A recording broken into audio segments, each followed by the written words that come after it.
From age to age, from eternity to eternity.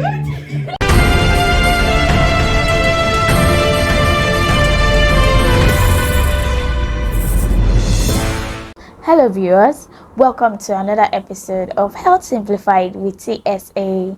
Thank you for joining in. Thank you for subscribing and liking, sharing everything I say, and I'm grateful. Thank you very much for loving this channel. Today, we'll be looking at nurturing the inner child in you.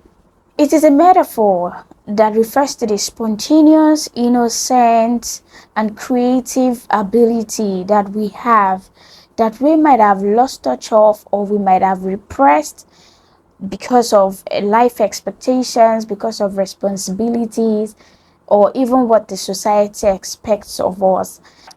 It is speaking to our psychological health, emotional health, and mental health. If you agree with me, nurturing the child in you is talking about the mindfulness, the playfulness, the spontaneity, the creativity, the curiosity that children have. They just want to play, they want to be themselves. And as adults, we've been saddled with so much responsibilities that we even forget that there is an inner child in us, and that's what we're talking about today. What are some of the characteristics of bringing out the child in you? Number one is the simplicity. Children are simple, they're simple-minded, they're light-hearted, they just have fun. And I'm sure at one point or the other, we all had this simple mindset until life happened to us. Number two characteristic is curiosity. Children are curious. If you say don't do this, that's when they want to do. And as an adult, have you lost your sense of curiosity? Please bring it back on. Maybe you've been stuck in doing one thing over time and you're just like, I can't do this anymore. Why don't you bring out the curiosity in you and see if you try it another way, if it would work? So think about it. Another characteristic is authenticity. What do we mean by authenticity?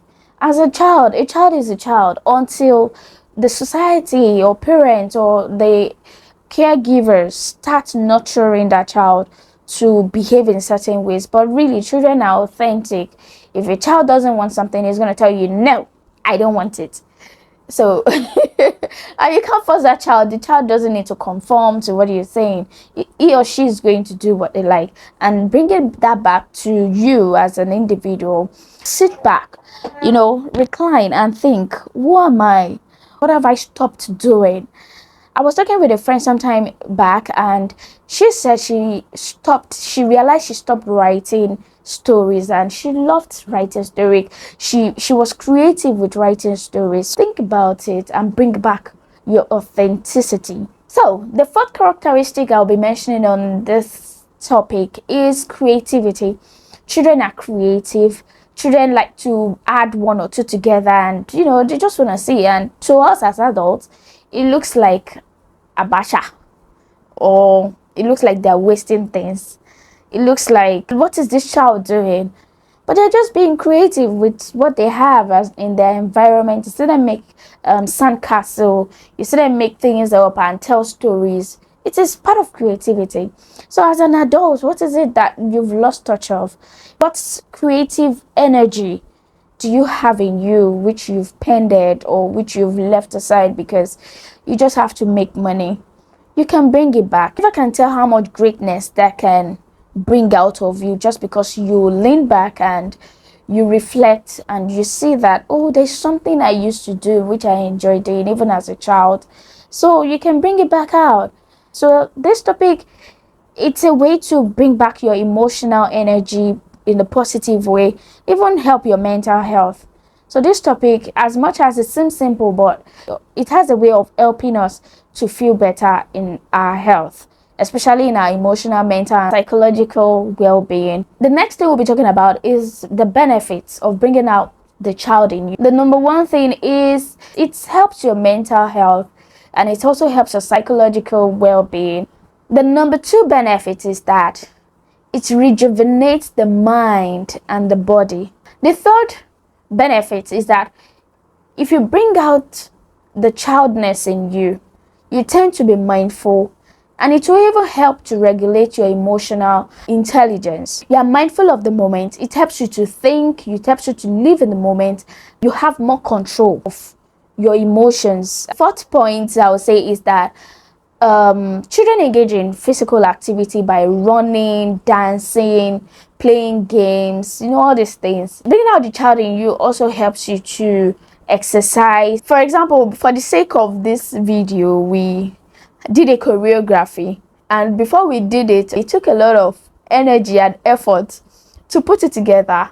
But then after doing it, we were happy doing it. It was something to laugh about. Hormones, serotonin, dopamine were released in our brain, and we felt good.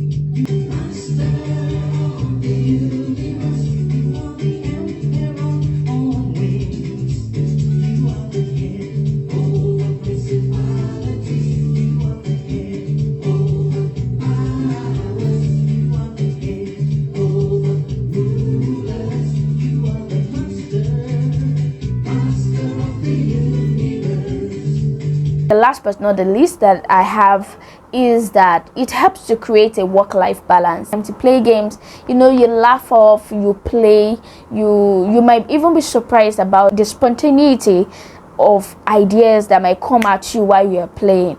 So that's why it is good that we still reconnect to the child in us so that we don't lose it. Now that we know the benefits involved in nurturing the child in us, what are some of those things you did as a child and you would like to do again, you would like to bring back again? Put your answer in the comments section, and remember to like, to subscribe, to share, and follow. I'll really be thankful if you do that. Today we've come to the end of this episode. See you in the next episode. Have a great day. Bye.